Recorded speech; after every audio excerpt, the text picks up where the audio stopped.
पंचदशी इस ग्रंथ में 11वां प्रकरण और इस 11वें प्रकरण के अंतर्गत आज श्लोक नंबर है 13, बरोबर। इस श्लोक की अवतरणिका को देखिए। ननु चित्तोपशांतौ जगन मिथ्या भवति इति एतत् अनुपपन्नम। क्यों? तद उपादानकत्वाभावात् तस्य इति आशंक्य आह। ठीक, पूर्व पक्षी शंका कर रहा है।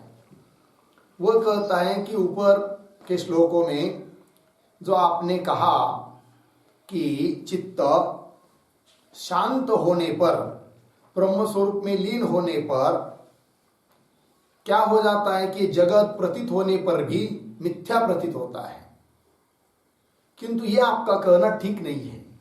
कौन बोल रहा है? पूर्व पक्ष।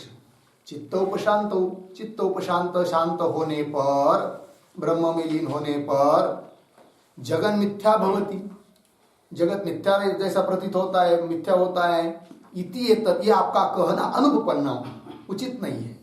पूर्व पक्षी बोलता है। क्यों उचित नहीं है? उसके लिए वो हेतु दे रहा है। क्या? तद उपादानकत्व अभावात् तस्य जगतः, जगत का उपादान कारण चित्त नहीं है। तत् उपादानकत्व अभावात्, नहीं, पहला तद में चित्त उपादानकत्व, तद उपादानकत्व, चित्त उपादानकत्व अभावात् तस्य जगतः चित्त उपादानकत्व अभावात्। अर्थात जगत के लिए उपादान कारण चित्त नहीं है कि नहीं? जगत के लिए उपादान कारण कौन है? माया, चित्त नहीं है। यदि चित्त उपादान कारण होता, किसके लिए? जगत के लिए, तब उस उपादान कारण चित्त का लय होने पर, शांत होने पर जगत मिथ्या जैसा प्रतीत होता, किंतु उपादान कारण चित्त नहीं है। अतः चित्त शांत होने पर भी जगत मिथ्या होगा, यह आपका कहना ठीक नहीं है। लग गया कि नहीं? पट के लिए उपादान कारण तंतु है, अतः तंतु को उस पट में से निकाल लेंगे तो पट का अस्तित्व नहीं बचता है। क्यों? कि पट का उपादान कारण तंतु है। यदि कोई कहेगा तो घट फूटने पर पट का नाश होता है, तो कह सकते हैं क्या? नहीं। क्यों? पट के लिए उपादान कारण घट नहीं है। इस प्रकार की शंका है पूर्व पक्षी की। तो उसका उत्तर दे रहे श्लोक के माध्यम से। चित्तमेव हि संसार, तत्प्रयत्नेन शोधयेत्, यच्चित्तस्तन्मयो मर्त्यो, गुह्यमेतत् सनातनम्। चित्तमेव हि संसारस्तत्प्रयत्नेन शोधयेत्, यच्चित्तस्तन्मयो मर्त्यो, गुह्यमेतत् सनातनम्। चित्तम एव हि संसारः तत् प्रयत्नेन शोधयेत्, यच्चित्तः तन्मयः मर्त्यः, गुह्यम एतत् सनातनम्। अन्वय। पहली पंक्ति सरल है। चित्तम एव हि संसारः तत् प्रयत्नेन शोधयेत्। नीचे मर्त्यः यच्चित्तः तन्मयः,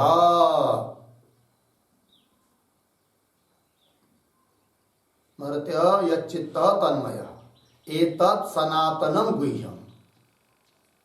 अर्थ देखिए, सिद्धांती कह रहे हैं कि चित्तम एव ही संसार, मतलब ये बात ठीक है पूर्व पक्षी तुम्हारी, कितनी कि जगत के लिए उपादान कारण चित्त नहीं है, बात ठीक है। किंतु जगत में जो भोग्यत्वाकार है, जब भोग्य जैसा प्रतीत हो रहा है, वो चित्त के कारण है। ठीक है। अतः चित्त शांत होने पर उस जगत में भोग्यत्व सत्यत्व आदि रहता ही नहीं है, अतः उसमें मिथ्यात्व बुद्धि हो जाती है, ये कहना। तो चित्तम ही संसार तत् प्रयत्नेन शोधयेत्, चित्तम प्रयत्नेन शोधयेत्, उस चित्त को अत्यंत प्रयत्न करके शोधयेत् अर्थात उसको शुद्ध करे, एकाग्र करे। शुद्ध करना मतलब क्या है? एकाग्र करना है, क्योंकि एकाग्र चित्त रहेगा तभी ठीक है। एकाग्र चित्त में आनंद और स्वस्वरूप की स्थिति हो जाती है। तो चित्तम एव हि संसार तत् चित्तम प्रयत्नेन शोधयेत् एकाग्रम कुर्यात्। क्यों? आगे नीचे मर्त्यः यच्चित्तः तन्मयः, मर्त्यः मनुष्य, मरण धर्म वाला जो भी है उसको कहते मर्त्य। तो यहाँ पर मर्त्य शब्द से मनुष्य आदि। तो यच्चित्त, जिसका जैसा चित्त रहेगा, जिसमें चित्त लगा रहेगा, वह तन्मय तत्स्वरूप हो जाता है, ये कह रहे। मर्त्य यच्चित्तः तन्मयः एतत् सनातनम गुह्यम। एतत् मतलब यह बात, कौन सी? कि जिस चित्त वाला पुरुष होता है वह उस स्वरूप का ही होता है।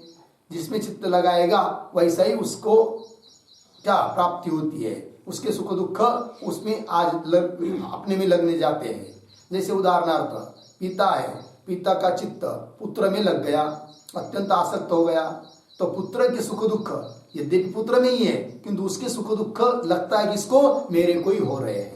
तो यह चित्तः मर्त्यः तन्मय भवति, तत्स्वरूप हो जाता है। एतत्, यह बात, सनातनम मतलब अनादि सिद्ध, ये बात गुह्य है, ये रहस्य है, अनादि सिद्ध यह रहस्य है। ठीक है, टीका को देखिए। चित्तम एव इति यद्यपि स्वरूपेण चित्तोपादानकम जगत न भवति, इतनी बात तो मान्य कर लिया सिद्धांतियों ने, पूर्व पक्ष। क्या? ये बात ठीक है कि चित्त जो है वह स्वरूपतः जगत के लिए उपादान कारण नहीं है। यद्यपि स्वरूपेण चित्तोपादानकत्वम जगत, मतलब चित्त है उपादान कारण जिसका, ऐसा जगत नहीं है। अर्थात जगत के लिए उपादान कारण स्वरूपतः चित्त नहीं है, ये बात। यद्यपि स्वरूपेण चित्तोपादानकम जगत न भवति तथापि तस्य भोग्यत्वं चित्त कारणम एव। तथापि तस्य जगतः भोग्यत्वम, जगत में जो भोग्यत्व है, भोगपना है, भोग्यपना है, ये मेरे लिए भोग्य है, इस प्रकार की बुद्धि जो हो रही है वो किसके कारण हो रही है? चित्त के कारण। तस्य भोग्यत्वम चित्त कारणम एव, चित्त के कारण से ये। आगे ही प्रतीक है। ही शब्द क्या, कौन सी बात को बता रहा है? तो कह रहे टीकाकार, ही शब्देन अत्र सर्वानुभवम प्रमाणयति। ही शब्द ये इस बात को बताता है कि ये सभी लोगों के लिए क्या है? अनुभव है कि नहीं? शब्देन अत्र सर्वानुभवम, सबके अनुभूत की ये बात है, इस बात को बताता है ही शब्द। ही शब्देन अत्र सर्वानुभवम प्रमाणयति, सबका अनुभव प्रमाण है, इस बात के लिए द्योतन करने के लिए ही शब्द आया। किस बात के लिए सबका लोगों का अनुभव है?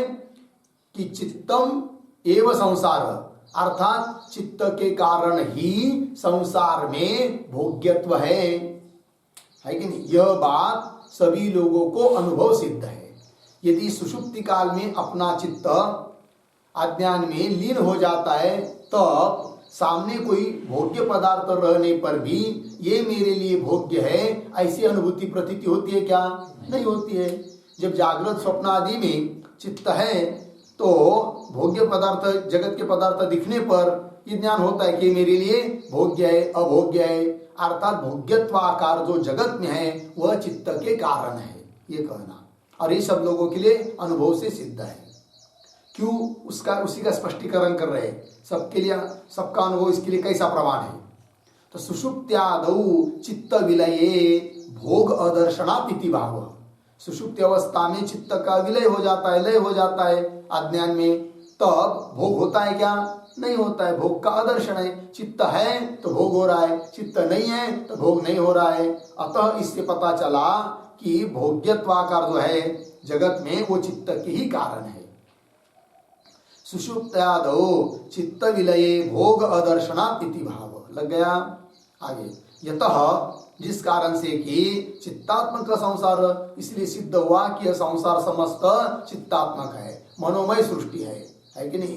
मन से अतिरिक्त कोई सृष्टि का आकार है नहीं है। यत चित्तात्मक संसार अतः तच्चित्तम एव, अतः तत्प्रतीक है।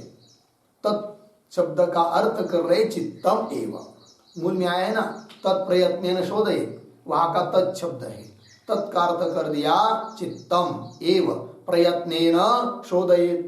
प्रयत्नेन मतलब कौन से प्रयत्न से भाई? तो प्रयत्नेन इसका अर्थ कर रहे हैं अभ्यास वैराग्यादि लक्षणेन शोधयेत्। शोधयेत् का अर्थ कर रहे रजस्तमो राहित्येन एकाग्रम कुर्यात्, ये शोधयेत् का अर्थ है। तो क्या अर्थ हुआ? प्रयत्न से अर्थात अभ्यास और वैराग्य, इन दोनों के द्वारा, अर्थात अभ्यास वैराग्य लक्षण, अभ्यास वैराग्य स्वरूप जो प्रयत्न, उससे। तो अभ्यास क्या करना है कि इस विषय जगत में दोष देखने हैं, विषयों में दोष दृष्टि करनी है, और वे कितने अनर्थ के लिए कारण है इसका चिंतन करना है, बार बार वैसा चिंतन करना है, और उससे मन को हटाने का प्रयास करना है, यह अभ्यास। और उन विषयों के प्रति वैराग्य, इसको बढ़ाते जाएंगे तो चित्त क्या होगा? फिर शुद्ध हो जाएगा।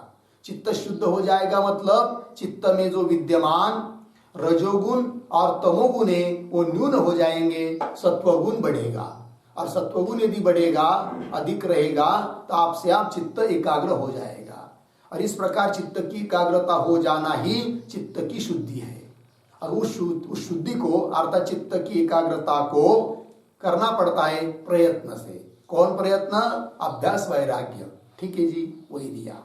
प्रयत्नेन अभ्यास वैराग्यादि लक्षणेन शोधयेत्। शोधयेत् मतलब रजस तमो राहित्येन, रजोगुण तमोगुण को रहित करते हुए, उसको न्यून करते हुए, कम करते हुए एकाग्रम कुर्यात्, एकाग्र करे।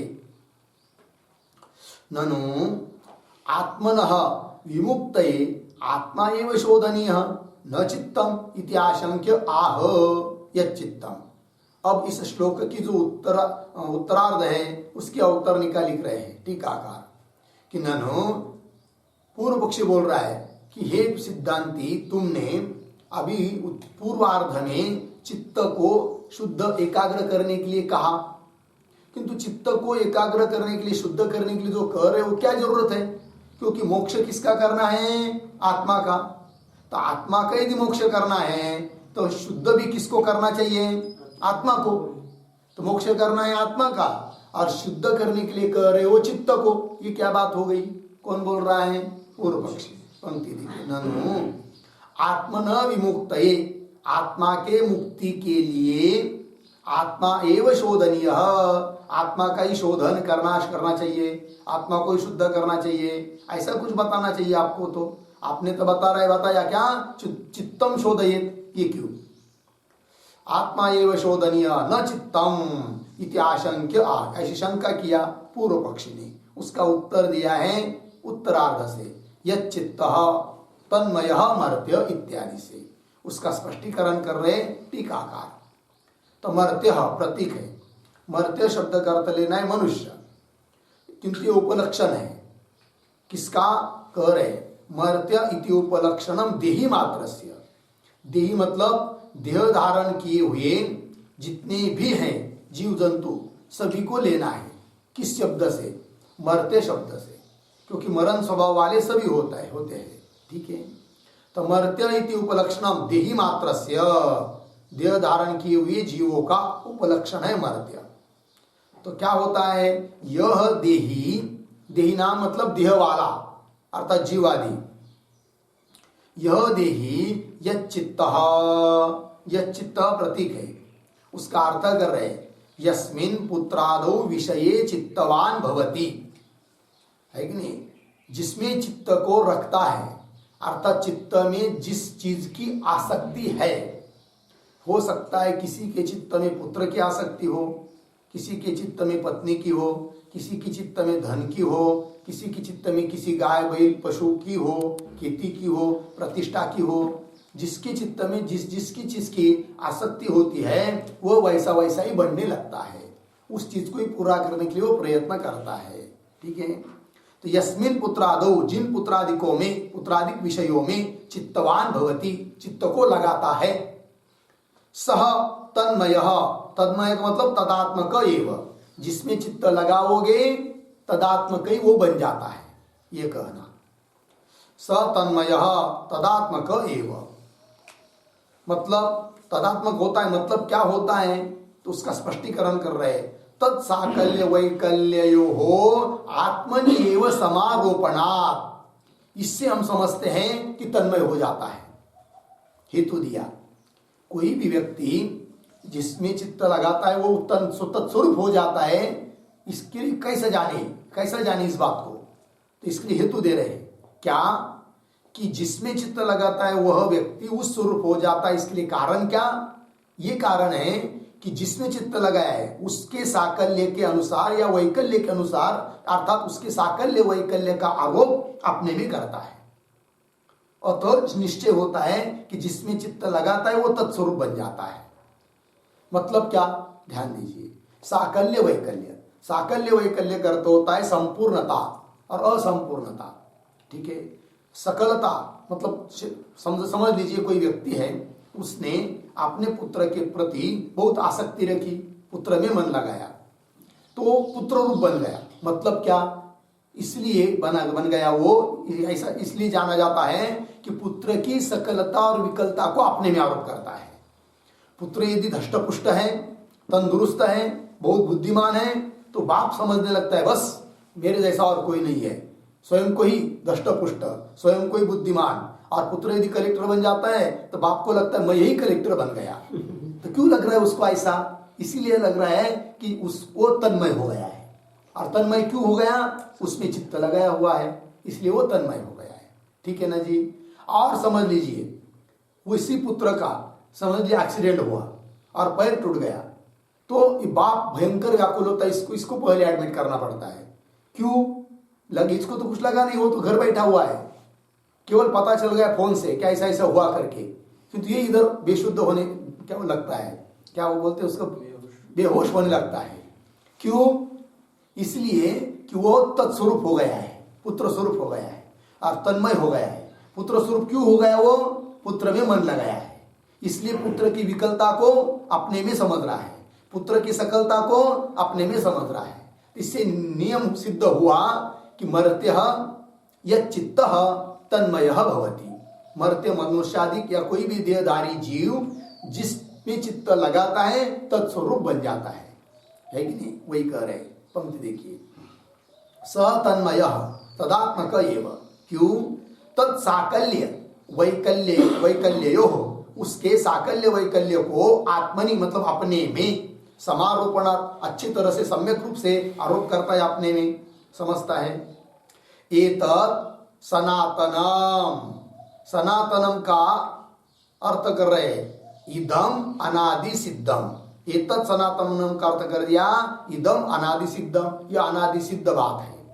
गुह्यम अनादि सिद्धम, गुह्यम गुह्यम रहस्यम, गुड़ अभिप्राय, ये गुड़ अभिप्राय है शास्त्र का अनादिकाल का, कि क्या कौन सा, कि मर्त्य यच्चित्तः तन्मयः भवति, एतद उत्तम भवति, इसी बात को कहा भी है क्या, एतद उत्तम भवति स्वभावतः शुद्धस्य आत्मनः यतः चित्त संपर्कात् एव संसारित्वम्,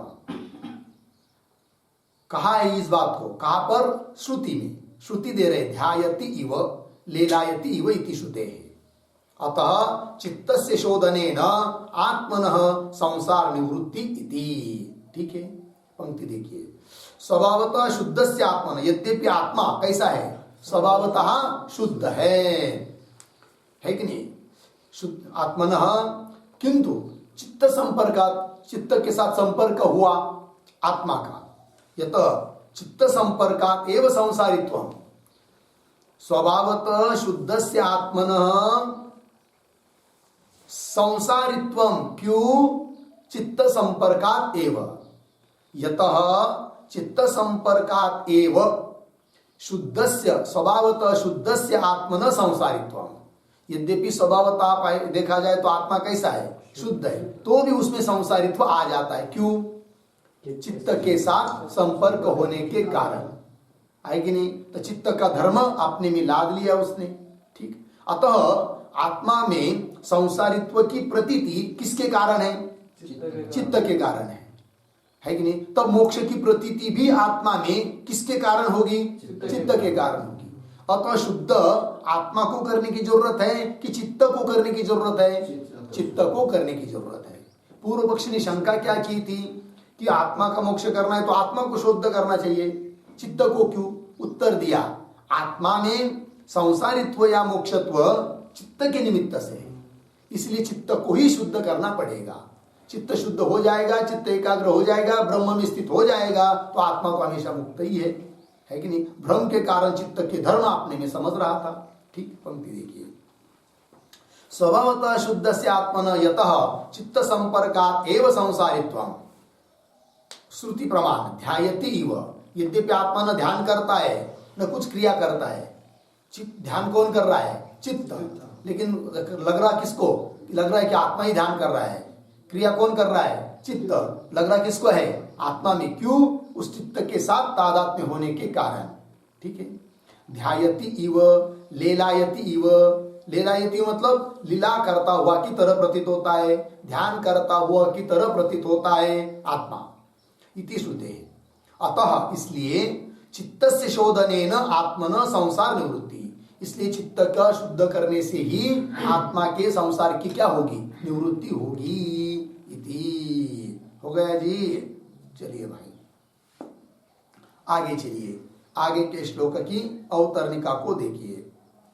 ननु अनादि भव परंपरोपार्जित सुख दुख प्रद पुण्य पाप कर्मणो हो सतो हो चित्त शोधनेन अपि कथम आत्मन संसार निवृत्ति भविष्यति इति आशंक्य। यहाँ तक शंका है, ननु से लेकर आशंक्य तक पूर्व पक्षी की बात है। पूर्व पक्षी कह रहा है कि चित्त का शोधन करने पर भी, चित्त को शुद्ध बनाने पर भी आत्मा के संसार की निवृत्ति हो नहीं सकती है। कौन बोल रहा है? पूर्व पक्षी। क्यों भाई? तो उत्तर हेतु दे रहा है क्या कि यह जो संसार है यह कब का लगा हुआ है जीव के पीछे? अनादिकाल से है। तो अनादिकाल से वो संसार परंपरा आई है, इसमें अनादि बहुत सारे मनुष्य जन्म भी हुए हैं और उन जन्मों में बहुत सारे पाप पुण्य रूप कर्म भी संपादन किए हुए हैं। तो बहुत बड़ा एक संचित रूप कर्म का संग्रह जीव के पास है।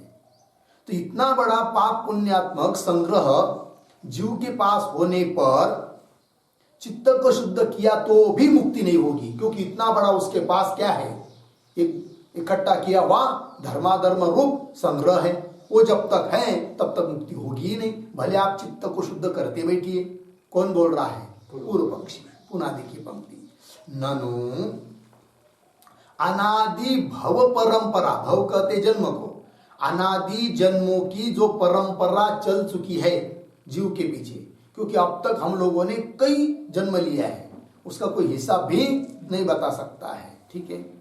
तो अनादि भव, भव मतलब जन्म या संसार, परंपरा से उपार्जित संपादित प्राप्त किए गए कौन? सुख दुख प्रद पुण्य पाप कर्मणों। तो पुण्य पाप कर्मणों का विशेषण कौन कौन है? अनादि भव परंपरा उपार्जित पुण्य पाप कर्मणों, ठीक। और सुख दुख प्रद पुण्य पाप कर्मणों, पुण्य सुख और दुख देना, यही है काम जिसका। सुख दुख प्रद, सुख दुख देने वाले है कौन? पुण्य और पाप। और वो पुण्य पाप कब के है? अनादि भव उपार्जित है कौन? पुण्य पाप, है कि नहीं? तो वही देखिए, अनादि भव परंपरा परंपरोपार्जित सुख दुख प्रद पुण्य पाप कर्मणो सतो हो। सतो नाम विद्यमानयो, विद्यमान होने पर, यदि ये सब दोनों विद्यमान है तो सप्तमी, सतो हो विद्यमान है कि नहीं? है तो चित्त शोधनेन अपि, ये यदि विद्यमान है, जीव के माथे पर बैठे हुए हैं, तब तो चित्त शोधनेन अपि, चित्त को शुद्ध करने पर भी, कथम आत्मन संसार निवृत्ति, आत्मन संसार निवृत्ति कथम, आत्मा की संसार की निवृत्ति कैसी होगी, अर्थात नहीं होगी। कब? चित्त को शुद्ध करने पर भी। क्यों नहीं होगी संसार की निवृत्ति? उसके माथे पर बैठा है कौन? पुण्य भाव। कब का? अनादि भव परंपरा उपार्जित। और वो भी कैसा है? सुख दुखादि प्रद, सुख दुख देने वाला पुण्य पाप उसके पास भाई संग्रह इतना बड़ा है। तो जब तक वो समाप्त नहीं होगा उसका इतना बड़ा कर्म का संग्रह, तब तक कितना भी चित्त शुद्ध करते बैठोगे तो कैसी आत्मा की मुक्ति होगी?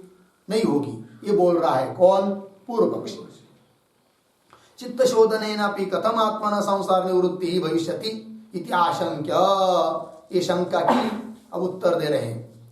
चित्त प्रसादोपलक्षित ब्रह्मानुसंधानेन सकल कर्म क्षयोपपत्तेः मैवं मा एवं इति परिहरति।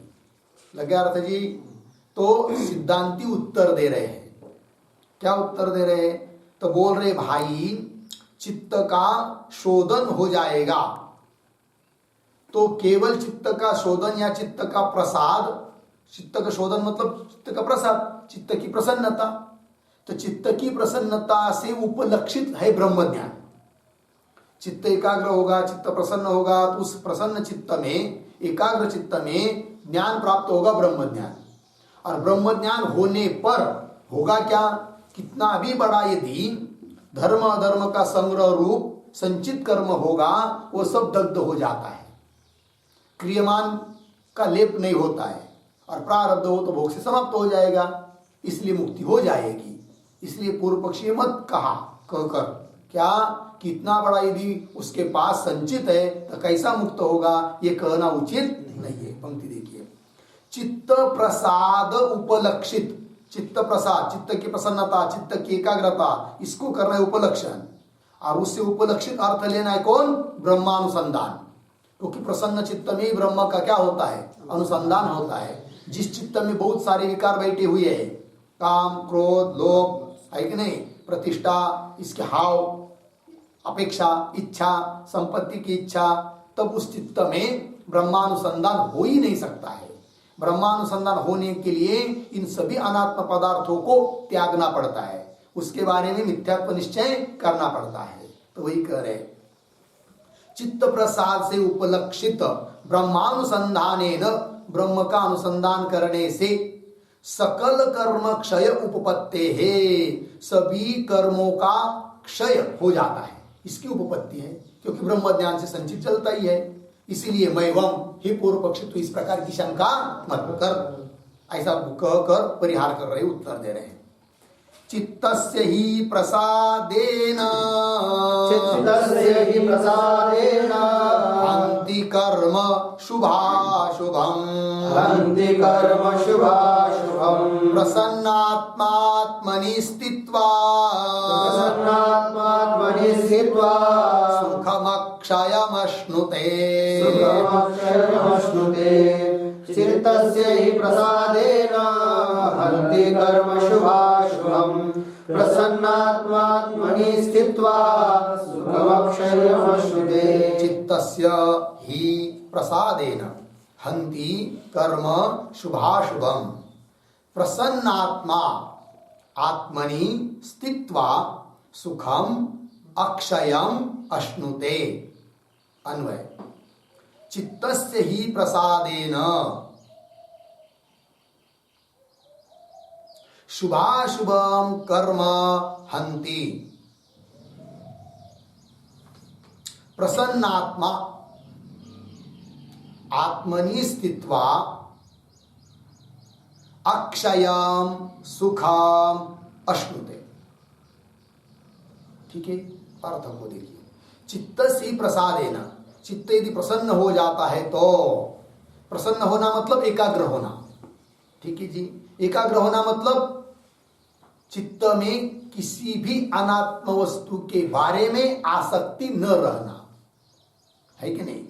जब तक चित्त जगत में जुड़ा हुआ है, लगा हुआ है, तब तक परमार्थ होता ही नहीं है। ब्रह्मानुसंधान, भगवान का ध्यान, स्वरूपानुसंधान हो नहीं सकता है। ठीक है, इसीलिए कहा है ना, आता तसंच बोलून गेलं तर बघा, हे काही मनात नाही नव्हतं।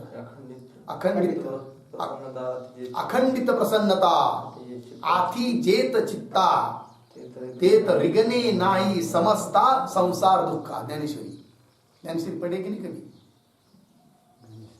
नहीं है, एक ज्ञानेश्वरी तो वही ज्ञानेश्वरी कभी पारायण करना, करते करते करते बहुत ज्ञान हो जाता है। ठीक है, मन करारे प्रसन्न सर्व सिद्धीचे कारण। चला जाने दो, प्रमाण बहुत है। तो चित्त से प्रसादेन शुभाशुभम कर्म हंति, शुभ अशुभ सभी कर्म हंति नष्ट हो जाते हैं। ठीक है, इसीलिए कह रहे प्रसन्न आत्मा। प्रसन्न आत्मा मतलब प्रसन्न है आत्मा अर्थात अंतकरण, जिस पुरुष का, उस पुरुष को कहते हैं क्या? प्रसन्न आत्मा। क्या होता है वो? आत्मनिस्थित्व, आत्मस्वरूप में स्थित हो जाता है प्रसन्न आत्मा। शुद्ध हुआ है अंतकरण जिसका, ऐसा प्रसन्न आत्मा पुरुष आत्मनिस्थित्व, अपने आत्मस्वरूप में स्थित होकर अक्षयम सुखम अश्नुते, अक्षय ऐसे सुख को प्राप्त होता है कि जिस सुख का कभी क्षय होता नहीं है। अक्षयम सुखम अश्नुते, अश्नुते प्राप्त होती। ठीक है, चलिए टीका। चित्तस्य इति ही शब्द आया है कि नहीं श्लोक में, उस प्रति के वो क्या कहता है? ही शब्द, उस बात को समझा रहे टीकाकार। ही शब्दे न तद यथा ईशिका तूलम अग्नौ प्रोतम प्रदूयेत एवं ह अस्य सर्वे पापमान प्रदूयन्ते उपपातकेषु सर्वेषु पातकेषु महत्सु च प्रविश्य रजनीपादं ब्रह्म ध्यानं समाचरेत् इत्यादि श्रुति स्मृति प्रसिद्धिं द्योतयति। ही शब्देन, ही शब्द प्रसिद्धिं द्योतयति। ही शब्द क्या कर रहा है? प्रसिद्धि अर्थ में ही शब्द है, अर्थात जो बात यहाँ पर कही जा रही है वह बात श्रुति स्मृति में प्रसिद्ध है। इस बात को बता रहा है कौन? ही शब्द। तो कौन से श्रुति में प्रसिद्ध है और कौन सी बात प्रसिद्ध है, तो बीच में दिया। तो श्रुति बता रहे तद यथा ईशिका तूलम। ईशिका, ईशिका कहते किसको? करपास को, कापूस, रुई होता है कि नहीं, कपड़े बनते जिसके, वो कपास, कपास बोलते हैं ना, कपास आदि को। और उसको थोड़ा सा ले लेंगे और अग्नि में डालेंगे तो क्या होता है? अग्नि का संपर्क होते ही तुरंत वो खाक हो जाता है, कुछ भी बचता नहीं। दृष्टांत है। यथा तद यथा ईशिका तुलम अग्नौ प्रोतम प्रदूयेत, अग्नि उसको तुरंत जला देता है, प्रदूयेत। एवं उस प्रकार ह निश्चयवाचक है, अस्य अस्य ज्ञानिनः सर्वे पापमान प्रदूयन्ते। ज्ञान हुआ तो उस ज्ञान के बल से सभी पाप उसके जल जाते हैं। किसके? ज्ञानी के। ठीक है, संचित जल जाता है। इसलिए श्लोक में कहा कि नहीं, चित्तस्य प्रसादेन शुभाशुभम कर्मांति, सभी कर्म जल जाते हैं। और पूर्व पक्ष ने शंका क्या की थी? इतना बड़ा संचित यदि है तो कैसा उसको चित्त का शुद्ध होने पर भी क्या आत्मा की मुक्ति होगी? तो कह रहे आत्मज्ञान होते ही वो सब संचित जल जाता है। ठीक है, वही कह रहे सर्वे पापमान प्रदूयन्ते। श्रुति है छांदोग्य उपनिषद की 5:24-3। और भी बता रहे कई वचन है, उपपातकेषु सर्वेषु पातकेषु महत्सु च प्रविश्य। उपपातक, उपपातक का मतलब होता है छोटे बड़े पाप यदि विद्यमान है तो उपपातकेषु सर्वेषु, और पातकेषु महत्सु, और महान बड़े बड़े पाप भी प्रविश्य, प्रविश्य अर्थात विद्यमान होने पर भी क्या करें? रजनी पादम ब्रह्म ध्यानम समाचरेत। रजनी कहते रात को, रजनी पादम मतलब रात्र का एक भाग, एक अंश अंतिम का, जिसको हम कहते ब्रह्म मुहूर्त। तो उस ब्रह्म मुहूर्त में क्या करें? ब्रह्म ध्यानम समाचरेत, सम्यक आचरित, ब्रह्म का ध्यान करते हुए बैठे। और ऐसा ब्रह्म का ध्यान करते करते ब्रह्म में क्या? ब्रह्म का साक्षात्कार हो जाएगा, ब्रह्म में अहम बुद्धि हो जाएगी, तब सभी उसके पाप जल जाते हैं। यह बात श्रुति में भी प्रसिद्ध है। इस प्रसिद्धि को बताने के लिए शब्द आया है श्लोक में। कौन सा? ही शब्द रजनीपादम ब्रह्म ध्यानम समाचरेत इत्यादि श्रुति स्मृति।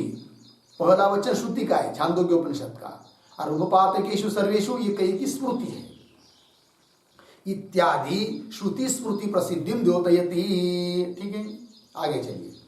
ततः किम इत्यत आह, पूर्व पक्षी बोल रहा है ततः किम। ततः किम मतलब चित्त प्रसादेन किम। चित्त प्रसन्न हो जाता है तो कोई बात नहीं, समझ ली, प्रसन्न होगा, एकाग्र हो गया चित्त, उससे भी क्या सिद्ध होगा बताओ? तो बता रहे श्लोक के उत्तरार्ध से। प्रसन्न इति, तो प्रसन्नात्मा प्रतीक है ना आया हुआ श्लोक में, उसका विग्रह कर रहे टीकाकार। प्रसन्न आत्मा, आत्मा शब्द का अर्थ कर रहे चेत, चेतनाम चित्त अंतकरण। प्रसन्न आत्मा चेत यस्य स तथोक्तः, तथोक्तः प्रसन्नात्मा, प्रसन्नात्मा शब्द का ये विग्रह है। तो प्रसन्न हुआ है आत्मा अर्थात चित्त अर्थात अंतकरण, जिस पुरुष का, उस पुरुष को कहेंगे क्या? प्रसन्नात्मा। फिर ऐसा जो प्रसन्नात्मा पुरुष है वो क्या भाई? आगे आत्मनि स्थित्वा, तो टीका में आत्मनि प्रतीक, आत्मनि शब्द का अर्थ कर रहे स्वस्वरूप भूते अद्वितीय आनंद लक्षणे ब्रह्मणि। यह आत्मनि शब्द का अर्थ हुआ स्वस्वरूप भूत, जो अद्वितीय आनंद स्वरूप, आनंद लक्षण मतलब आनंद स्वरूप ब्रह्म, उस ब्रह्म में स्थित्वा, आत्मनि स्थित्वा। स्थित्वा मतलब क्या? तदेव अहम इति निश्चयेन, ब्रह्म में स्थित होना, अपने आत्म स्वरूप में स्थित होना मतलब क्या? कि वो ब्रह्म ही मैं हूं, इस प्रकार का निश्चय करना। देह मैं नहीं हूं, है कि नहीं? स्थूल देह, सूक्ष्म देह, कारण देह, ये मैं नहीं हूं। मैं कौन हूं? ब्रह्म हूं। इस प्रकार का सचमुच वृत्ति से निश्चय करना, यही होता है ब्रह्म में स्थित होना। और इस प्रकार यदि ब्रह्म में कोई स्थित होता है तो उसके लिए फल क्या भाई? सभी कर्मों का तो जल तो जाते ही सभी कर्म, किंतु अक्षयम सुखम अश्नुते, मोक्ष सुख उसको प्राप्त होता है। वही कह रहे हैं स्थित्वा तदेव अहमिति निश्चयेन। क्या होगा फिर? दृश्य जातम परिरुत्य, सभी दृश्य का परित्याग हो जाता है। कब? ब्रह्म में स्थित होने पर, है कि नहीं? दृश्य जातम, दृश्य जात मतलब समस्त जगत, परिहृत्य परित्यज्य चिन्मात्र रूपेण अवस्थाय, केवल चैतन्य मात्र रूप से उसकी स्थिति हो जाती है। चिन्मात्र रूपेण अवस्थाय, अवस्थित होकर अक्षयम, अक्षयम प्रतीक है, उसका अर्थ कर रहे अविनाशी। यत् सुखम, कौन सा सुखम? तो सुखम प्रतीक है, उसका अर्थ कर रहे स्वरूप भूतम, स्वरूप भूत सुख। तत् अश्नुते, अश्नुते मतलब प्राप्नोति, इस प्रकार के अक्षय अविनाशी सुख को प्राप्त होता है। जब आप, इसलिए कहा है शास्त्रकारों ने चित्त को क्या करे? परिशोधयेत प्रयत्नेन शोधयेत, चित्त को शुद्ध किया, है कि नहीं, एकाग्र किया और ब्रह्म में उसको स्थित किया। ब्रह्म में स्थित किया मतलब ब्रह्म ही मैं हूं ऐसा निश्चय किया, तो उससे होता क्या है? सभी संचित जल जाता है, क्रियमान का लेप नहीं लगता है और प्रारब्ध है तब तक जीवन मुक्ति का विलक्षण आनंद का उपभोग करता है। और वो सुख आनंद, जीवन मुक्ति का आनंद ऐसा आनंद होता है, ऐसा वो सुख होता है कि वह निरतिशय होता है और अक्षय होता है। उस सुख का कभी भी क्षय होता नहीं है। यह देह गिरने के बाद भी वो ब्रह्म रूप में स्थित हो गया, उसका न जन्म है न मृत्यु है, अतः सुख रूप बन गया, मोक्ष को प्राप्त हो गया। ये बात है। लग गया? आगे चलिए, आगे के श्लोक की अवतरणे का। प्रसन्नात्मा आत्मनि स्थित्वा इति उत्तमेव अर्थम दृष्टान्तोक्ति पुरस्सरम दृढ़यति। अभी अभी जो बात कही है ना ऊपर के श्लोक में, प्रसन्नात्मा आत्मनि स्थित्वा, ये बात कही है। इति उत्तमेव अर्थम, इस पंक्ति का अर्थ तो बता दिया और इस पंक्ति के द्वारा जो अर्थ बताया उसी को अब दृष्टांत को देते हुए ग्रंथकार दृढ़ कर रहे हैं, मजबूत कर रहे हैं। ठीक है, तो देखिए भाई, समासक्तं यथा चित्तं समासक्तं यथा चित्तं जन्तोर्विषय गोचरे जन्तोर्विषयगोचरे यद्देवं ब्रह्मणि स्यात् यद्देवं ब्रह्मणि स्यात् तत्को न मुच्येत बन्धनात् तत्को न मुच्येत बन्धनात् समासक्तं यथा चित्तं जन्तोर्विषयगोचरे यद्देवं ब्रह्मणि स्यात् तत्को न मुच्येत बन्धनात्। 8 अक्षर तत् तक आएंगे ना। यद्देवं ब्रह्मणि स्यात् तत् यहाँ तक को न मुच्येत बंधनात्। बराबर हुआ ना। 1 2 3 5 6 7 8 हाँ। तो देखिए पदच्छेद समासक्तं यथा चित्तं जन्तोः विषय गोचरे यदि एवं ब्रह्मणि स्यात् तत् कह न मुच्येत बंधनात्। बहुत सुंदर श्लोक, इसको हमेशा याद रखिए भाई। बस इस श्लोक का ही बार बार चिंतन करते रहेंगे ना तो भी मुक्त हो जाएंगे। ऐसे बहुत सारे श्लोक आते बीच बीच में। तो अन्वय जंतोः चित्तम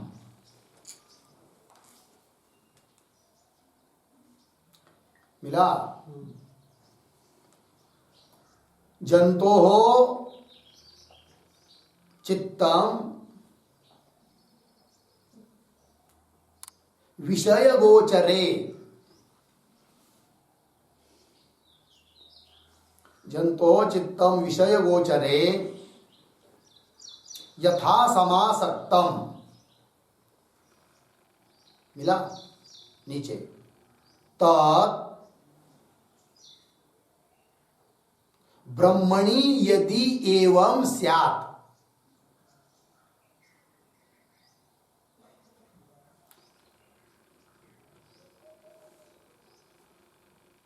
तत् ब्रह्मणि मिला तत् ब्रह्मणि यदि एवं स्यात्। आगे कह बंधनात् न मुच्येत।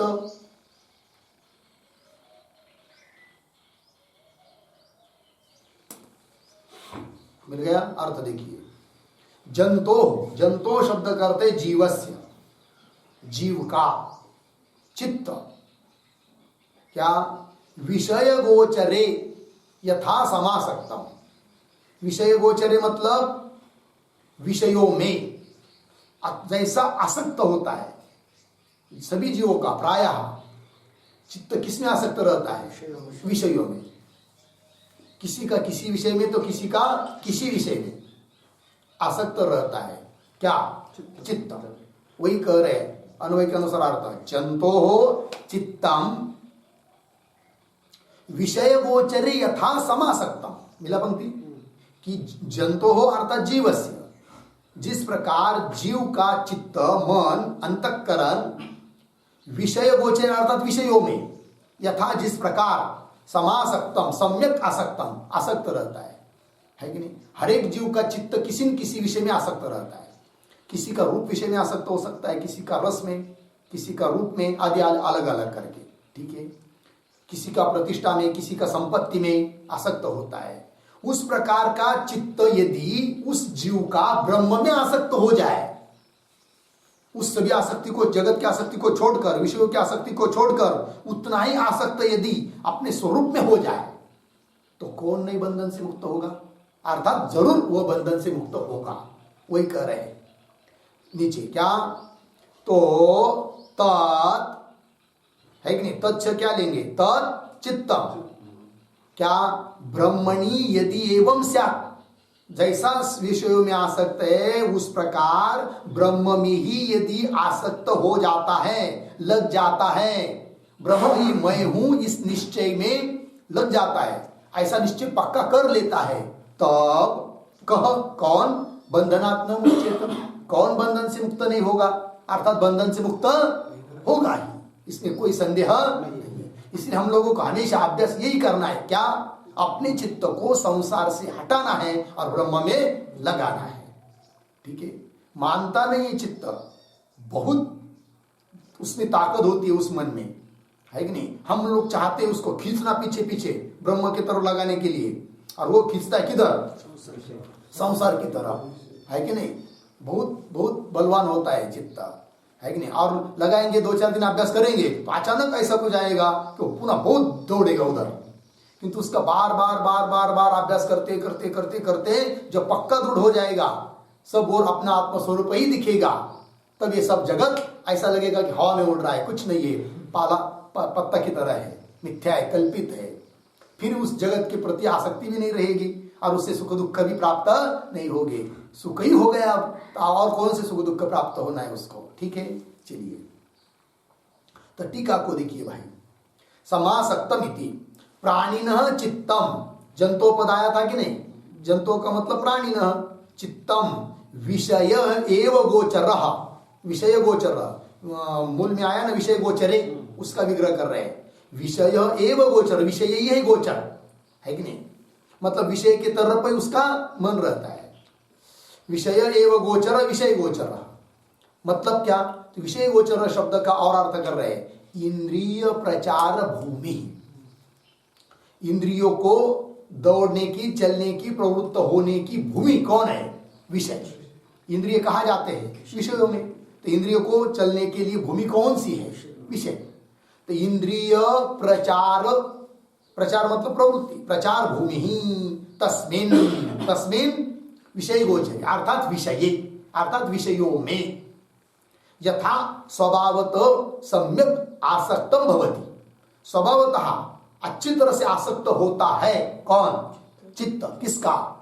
जीवों का। किसमें? विषयों में।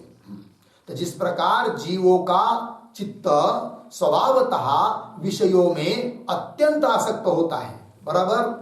आगे तदेव चित्तम, तत्प्रतीक है, तत् शब्द से लेना तद, चित्त, वही चित्त, तदेव चित्तम, चित्त तो एक ही होता है, चित्त मतलब मन, एक ही है। तदेव चित्तम ब्रह्मणी, ब्रह्मणी प्रतीक, उसका अर्थ कर रहे हैं प्रत्यक अभिन्ने परमात्मनि। प्रत्येक अभिन्न, प्रत्येक मतलब साक्षी चैतन्य, उससे अभिन्न कौन? परमात्मा। मतलब एकाकार, अखंड एकाकार। ऐसा नहीं कि जीव को अलग समझना है और ब्रह्म को अलग समझना है और मैं जीव ब्रह्म में चित्त लगा रहा हूं, ये बात नहीं। ब्रह्म ही क्या है? कुटस्थ है, कुटस्थ ही ब्रह्म है। कुटस्थ अर्थात वही प्रत्येगात्मा, साक्षी। प्रत्येक अभिन्ने प्रत्येगात्मनि परमात्मनि यदि एवं आसक्तम स्यात्, यदि एवं, एवं मतलब जैसे विषयों में आसक्त होता है उस प्रकार यदि ब्रह्म में ही आसक्त हो जाएगा कौन? प्राणी। यदि एवं आसक्तम स्यात् तर्हि कह संसारात् न मुच्येत, कौन प्राणी संसार से मुक्त नहीं होगा? अर्थात मुक्त होगा। कह संसारात् न मुच्येत सर्वोपि मुच्येत एव इत्यर्थ, सभी मुक्त होंगे ही होंगे, इसमें कोई संदेह नहीं है। ठीक है, आगे चलिए। उक्तार्थ दार्ढ्याय मनस अवांतर भेदम आह, अभी अभी ऊपर कहा हुआ जो अर्थ है उसको और दृढ़ करने के लिए मन के जो इतर भेद होते हैं, अवांतर भेद है कि नहीं, इतर भेद होते हैं, उसको कह रहे ग्रंथकार, स्पष्ट कर रहे हैं। मनो हि द्विधम प्रोक्तम, मनो हि द्विधं प्रोक्तं शुद्धं चाशुद्धमेव च, शुद्धं चाशुद्धमेव च, अशुद्धं काम संपर्कात्, अशुद्धं काम संपर्कात्, शुद्धं काम विवर्जितं, शुद्धं काम विवर्जितं। मनो हि द्विधं प्रोक्तं शुद्धं चाशुद्धमेव च, अशुद्धं काम संपर्कात्, शुद्धं काम विवर्जितं। मनः हि द्विधं प्रोक्तं शुद्धं च अशुद्धं एव च, अशुद्धं काम संपर्कात्, शुद्धं काम विवर्जितं। अन्वय शुद्धं च अशुद्धं एव च, मनो हि द्विधं प्रोक्तम, नीचे काम संपर्कात् अशुद्धम, काम विवर्जितम शुद्धम। ठीक है, देखो भाई, शुद्धम च अशुद्धम एव च, शुद्ध और अशुद्ध इन भेद से मनः द्विधम प्रोक्तम, मन के दो प्रकार हुए, शुद्ध मन, अशुद्ध मन। बोलेंगे अशुद्ध मन किसको कहेंगे, अशुद्ध मन किसको कहेंगे, तो कह रहे काम संपर्कात अशुद्धम। यदि मन काम से, मन में काम है, इच्छा है कि नहीं, तो काम का संपर्क होते ही, इच्छा का संपर्क होते ही मन बन गया क्या, अशुद्ध। कोई भी इच्छा यदि होती है, व्यवहारिक सांसारिक इच्छा, मोक्ष प्राप्ति की इच्छा, वो इच्छा नहीं है, वो तो छूटने के लिए, इसलिए उसको इच्छा शब्द से वो नहीं लेनी है। इच्छा शब्द से कौन सी इच्छा, सांसारिक इच्छा, जगत की इच्छा, विषयों की इच्छा, ठीक है ना जी, है कि नहीं। मेरे पास बहुत करोड़ रुपए होने चाहिए, ऐसी इच्छा। मेरे को सब लोगों ने मानना चाहिए, ऐसी इच्छा। मेरा आरोग्य बहुत अच्छा रहना चाहिए हमेशा, है कि नहीं, ये इच्छा। ये शरीर के संबंधी है ना सब कुछ, है कि नहीं। मुझे बहुत बहुत अच्छा खाने को मिल जाता तो कितना बढ़िया होता। इस प्रकार की सभी इच्छा यदि मन में है कि नहीं। और सबसे ज्यादा मेरे को मान मिले, ये भी इच्छा। मेरे को मठ सबसे बड़ा मिलना चाहिए, ये इच्छा। या मुझे ड्यूटी नौकरी लगनी चाहिए और मुझे सबसे ज्यादा पगार होना चाहिए, इच्छा। मेरा मकान इस दुनिया में सबसे ऊंचा होना चाहिए, है कि नहीं। जाने तो बहुत सारी इच्छा हो जाएगी। मेरे को पुत्र इतने चाहिए, ऐसी पत्नी चाहिए, करोड़ करोड़ इच्छा होती है। कोई भी इच्छा यदि मन में आ गई सांसारिक, तो अशुद्ध मन हुआ, लग गया, और सभी इच्छा छूट गई, है कि नहीं। इसलिए जगत के बारे में क्या सोचना चाहिए, 0-0, हाँ, नो कॉम्प्रोमाइज, 0-0। जगत के साथ कोई कॉम्प्रोमाइज नहीं है। जगत हमारे लिए 0 है, कुछ नहीं, बस एकमात्र सच्चिदानंद घन ब्रह्म ही मैं हूं। शरीर के साथ भी कोई मेरा लेना देना नहीं है। इस प्रकार का निश्चय ये होता है, ठीक है। चलिए, काम संपर्कात अशुद्धम और काम विवर्जितम शुद्धम। सब काम छूट गए तो शुद्ध हो गया, है कि नहीं। यदि नहीं छूट रहे तो एक दिन के लिए कम से कम उस मन को प्रार्थना कीजिए, और एक दिन के लिए छोड़ दीजिए। एक दिन बस कुछ कामना नहीं रखना है। देखिए उस दिन कितना आनंद आता है, ठीक है कि नहीं। और ऐसा जीवन भर आनंद यदि लेना है तो मन को क्या करना है, सभी कामों से रहित करना है और ब्रह्म में लगा देना है। फिर आनंदाचा डोही आनंद तरंग। और जब तक काम है तब तक भगवान का चिंतन नहीं हो सकता है। काम ही नहीं ले चित्त नेदी अवलोको मुख। चलिए भाई, तो काम संपर्कात अशुद्धम काम विवर्जितम शुद्धम। टीका, मन इति तत्र कारणम आह। तत्र मतलब द्वैविध्ये कारणम आह। मन 2 प्रकार का है, क्यों, उसके लिए कारण बता रहे हैं उत्तरार्ध से। काम संपर्कात अशुद्धम, ये अशुद्धि के लिए कारण बताया, और काम विवर्जितम शुद्धम, ये शुद्धि का कारण बताया। आगे, काम इति उपलक्षणम क्रोधादि अपि। केवल काम शब्द से काम ही नहीं लेना, काम शब्द से काम उपलक्षण करके काम शब्द सभी विकार लेने हैं। क्रोध, लोभ, मद, मत्सर, अहंकार सभी लेना है। यदि रहते चित्त में तो अशुद्ध, अरे कोई नहीं रहता तो शुद्ध। अरे कब तक रहते पता है, जब तक शरीर में तादात्म्य, तब तक।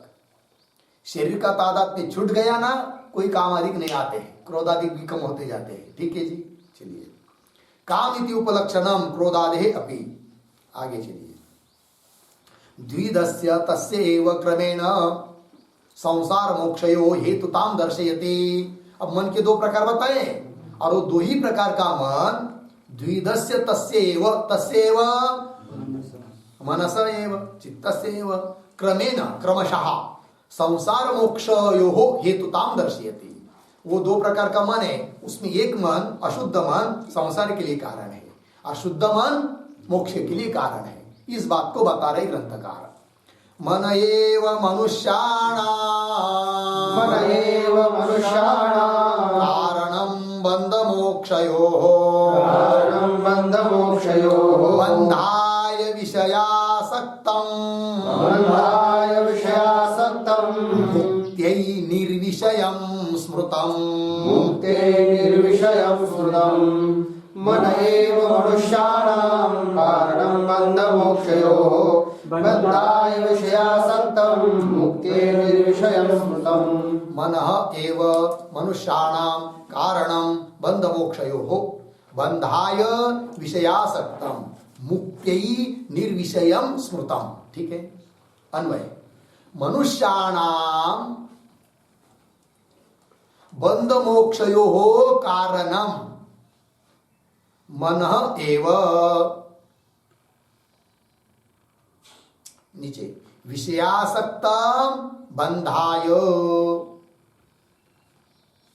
निर्विषयं मुक्त्यै स्मृतम्। ठीक है, और देखिए मनुष्याणाम बंध मोक्ष, जो मनुष्य के बंध मोक्ष के लिए कारण मन एव, मन ही है और कुछ नहीं। ठीक है, तो बोलेंगे मन बंध के लिए भी कारण और मोक्ष के लिए दोनों के लिए कैसे होगा?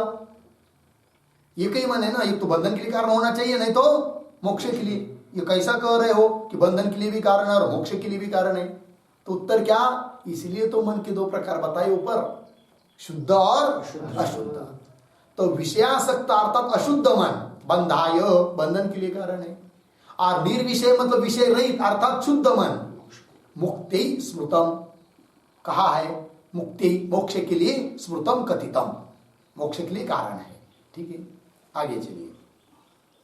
मन एव इति हो गया ना, टीका है नहीं, आगे के श्लोक की अवतरणिका।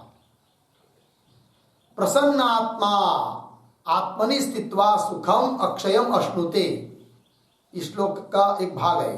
कौन से श्लोक का? श्लोक नंबर 114 में उत्तरार्ध में गया कि नहीं? प्रसन्नात्मा आत्मनि स्थित्वा सुखम अक्षयम अश्नुते इति उक्तमेव अर्थम श्रुति स्वयं एव प्रपंचेति। इस श्रुति, इस श्लोक में बताया हुआ जो अर्थ है उसी अर्थ को श्रुति भी स्वयं कथन करती है, प्रपंचयति। कौन वो श्रुति है? तो दे रहे ग्रंथकार, समाधि निर्धूत मलस्य चेतसो, समाधि निर्धूत मलस्य चेतसो निवेशितास्य तस्यात्मनि यत् सुखं भवेत्, निवेशितस्यात्मनि यत् सुखं भवेत्। न शक्यते वर्णयितुं गिरा तदा, न शक्यते वर्णयितुं गिरा तदा स्वयं तदन्तःकरणेन गृह्यते, स्वयं तदन्तःकरणेन गृह्यते। समाधि निर्धूत मलस्य चेतसो निवेशितस्यात्मनि यत् सुखं भवेत्। न शक्यते वर्णयितुं गिरा तदा स्वयं तदन्तःकरणेन गृह्यते। समाधि निर्धूत मलस्य चेतसः निवेशितस्य आत्मनि यत् सुखं भवेत्, न शक्यते वर्णयितुं गिरा तदा स्वयं तद अंतःकरणेन गृह्यते। अन्वय, आत्मनि निवेशितस्य,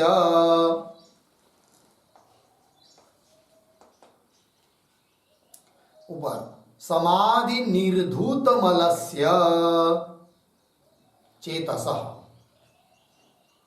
यत् सुखम भवेत्, नीचे बीच में तीसरी लाइन, तदा गिरा वर्णयितुं न शक्यते,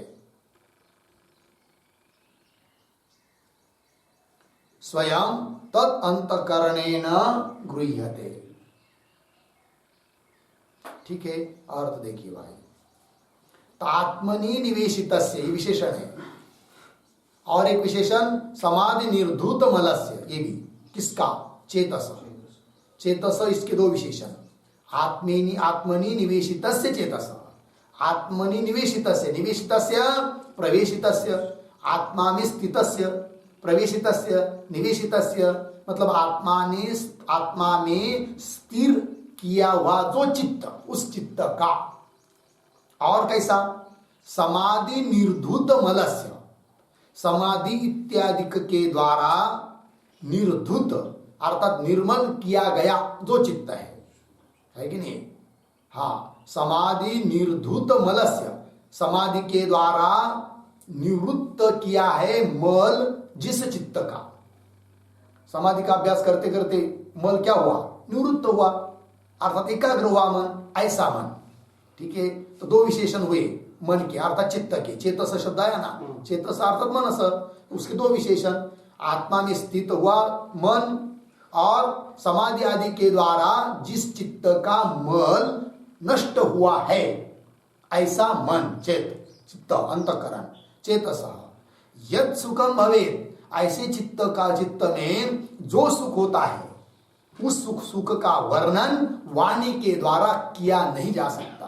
वही कह रहे तदा, वो सुख, उस समय में प्राप्त होने वाला सुख, गिरा अर्थात वाणी, गिर कहते वाणी को, तृतीय गिरा वाण्या, वाणी के द्वारा वर्णयितुं न शक्यते, वाणी से उस सुख का वर्णन नहीं हो सकता है। फिर बोलेंगे फिर कैसा पता चलेगा? तो स्वयं तद अंतःकरणेन गृह्यते, जिसके अंतःकरण में, जिसका अंतःकरण इन दो विशेषणों वाला हो गया, उस अंतःकरण में ही वो अनुभव आता है उस सुख का, और दूसरे किसी को पता नहीं चल सकता उस सुख का, और वर्णन भी कोई कर नहीं सकता है। ठीक है, टीका देखिए, समाधि थी आत्मनि, आत्मनि प्रतीक है, आत्मनि शब्द का अर्थ कर रहे प्रत्यक्ष स्वरूप है, प्रत्यक्ष स्वरूप ब्रह्म रूप आत्मा में निवेशितस्य, आत्मनि निवेशितस्य, इतना हुआ। आगे समाधि निर्धुत मल से प्रतीक है, उसका अर्थ कर रहे समाधिना प्रत्यक ब्रह्मणो हो ऐक्य गोचर प्रत्ययावृत्त्या। ठीक है, समाधिना मतलब क्या? समाधिना शब्द का अर्थ कर रहे, समाधि मतलब क्या? समाधि तो प्रत्यक ब्रह्मणो ऐक्य गोचर प्रत्यय आवृत्त्या, प्रत्यय की आवृत्ति रूप समाधि। ठीक है ना? कौन सा प्रत्यय? प्रत्यय मतलब वृत्ति, ज्ञान, उसकी आवृत्ति किस प्रकार का प्रत्यय? तो प्रत्यक ब्रह्मणो हो ऐक्य गोचर प्रत्यय, प्रत्यक ब्रह्म मतलब साक्षी और ब्रह्म तत्व, इन दोनों का ऐक्य, दोनों एक ही है, इस प्रकार का, उस एकता को, अखंड एक रसता को, ब्रह्म के अखंड एक रसता को गोचर विषय करने वाला जो प्रत्यय वृत्ति विशेष, उसकी आवृत्ति करेंगे, उसकी आवृत्ति करना ही समाधि है।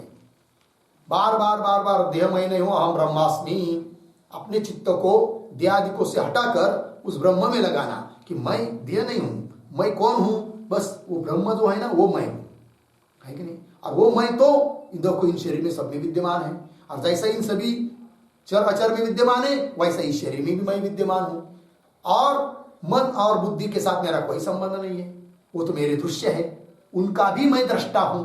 इस रूप से अपने स्वरूप में स्थित हो जाना है, उसको कहते हैं आत्मनि निवेशितस्य, लगा अर्थ। और निर्धुत मलस्य से इसका अर्थ कर रहे हैं समाधि, निर्धुत मलस्य में समाधि बताई ना, अब निर्धुत मलस्य क्या? तो निर्धुत मलस्य का अर्थ कर रहे निशेषेण, मतलब संपूर्ण रूप से, निशेषेण निवारित रजस तमो मलस्य, पूर्ण रूप से जिसके चित्त के रजगुण और तमोगुण रूप मल नष्ट हुए हैं। ठीक है ना जी? ऐसा चित्त, चेतसः, इस प्रकार का चित्त, विशेषण हुए दो, चेतसः, तस्मिन् समाधि, उस चित्त को उस समाधि में, उस ऐक्य रूप अखंड एक रस स्थिति में, ब्राह्मी स्थिति में, यत् सुखम उत्पद्यते, जो सुख उसको अनुभव में आता है। ठीक है ना? उत्पद्यते, तदा, तदा का अर्थ कर रहे समाधौ, उस समाधि में, समाधौ उत्पन्नम यत् सुखम, समाधि में अनुभूत जो सुख, उस समाधि में अनुभव में आने वाला जो सुख है, उस सुख को गिरा वाचा, गिरा का अर्थ कर रहे वाचा, वर्णयितुं न शक्यते, वाणी के द्वारा उस सुख का वर्णन नहीं किया जा सकता है। क्यों? अलौकिक सुखत्वात् इत्यर्थ। यदि कोई लौकिक सुख रहता तब तो कह सकते थे, अरे यार तुमने क्या सीताफल खाया कि नहीं खाया? खाया, बहुत नहीं खाया। अरे यार क्या खाना चाहिए था, बहुत मीठा था। और कितना मीठा था सांग बताओ ना। अरे तूने चीनी खाया है क्या? चीनी शक्कर? हाँ खाया ना, उससे भी मीठा था। मतलब बता पाए उसको, उस सुख को थोड़ा सा बता पाए कि नहीं, व्यवहारिक सुख को। उस प्रकार इस सुख को बता नहीं सकते, इसके लिए कोई उपमा नहीं है, वाणी के द्वारा उसका वर्णन नहीं हो सकता। कौन से सुख का? ब्रह्म सुख का। सीताफळ खाल्लं त्याच्या सुखाचं वर्णन, उसके सुख का वर्णन हो सकता है, ब्रह्म सुख का वर्णन नहीं हो सकता है। ठीक है ना? अलौकिक सुखत्वात् इत्यर्थ। किंतु स्वयं तत्प्रतीक है। तत्का अर्थ करे स्वरूप भूतम सुखम। वो जो स्वरूप भूत सुख है ना, वो अपना अंतःकरणेन एव गृह्यते, बस अपने अंतःकरण के द्वारा ही उसका अनुभव होता है और किसी को पता भी नहीं चलेगा। लग गया, अनुमान कर सकते बाकी के लोग, बहुत प्रसन्न दिखता है, बहुत आनंदी लगता है भाई ये आदमी, अनुमान कर सकते हैं, किंतु उसका आनंद कौन सा है और कितना है वो वही जाने। लग गया अर्थ।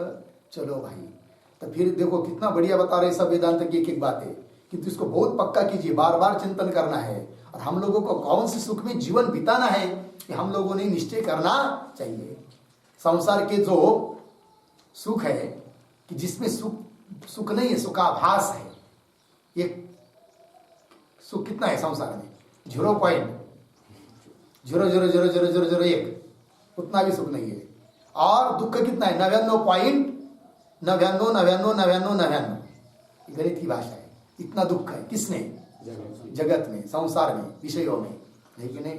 अब उस सुख के में उधर जाना है कि इधर रहना है, और इधर भी रहना है मतलब इधर भी केवल ब्रह्मचारी रहने वाली सुख में रहते, ये बात भी नहीं है कि नहीं? तो केवल उस प्रकार का चिंतन करना पड़ेगा एकाग्र में, एकांत में बैठकर, और जगत की सभी चीजों की आशा छोड़नी पड़ेगी। और जगत की आशा लेकर बैठेंगे कि भाई अब कम से कम कीर्तन तो 10 तो लगने ही चाहिए महीने में, गाड़ी का तो कम से कम हफ्ता भेजना चाहिए ना, तब तो नहीं सुख मिलेगा, कुछ नहीं।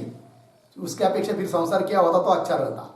लग गया अर्थ जी? चलो, इसलिए नो कॉम्प्रोमाइज, 0 जगत के साथ कोई लेना देना नहीं है। लोग, जगत के लोग भले हमको निंदा कर रहे हो तो करने दो, क्या है, बैठता है पेड़ के नीचे, कुछ आता पता नहीं है। देखो हम विचार सागर भी नहीं पड़े तो इतने दनादन कीर्तन करते हैं, और इतनी बड़ी बड़ी स्कॉर्पियो गाड़ी, और क्या गाड़ी, स्विफ्ट गाड़ी और फॉर्चूनर गाड़ी, है कि नहीं? लेकिन अपने अंतकरण को ये सब बातें देखते हुए विचलित नहीं होने देना है। ये क्या है हमारे लिए? कुछ नहीं है, स्वप्न है, क्या देखना है उसके तरफ, है कि नहीं? लोग भले निंदा कर रहे, करने दो, उससे कुछ होने वाला नहीं है। शरीर की निंदा करेंगे, हमारी निंदा कोई कर ही नहीं सकता है, हम अपने महिमे में हैं। ठीक है जी, चलो हो गया। आगे का विचार हम लोग कल करेंगे। ओम पूर्णमदः पूर्णमिदं पूर्णात् पूर्णमुदच्यते पूर्णस्य पूर्णमादाय पूर्णमेवावशिष्यते। ओम शांति शांति शांति।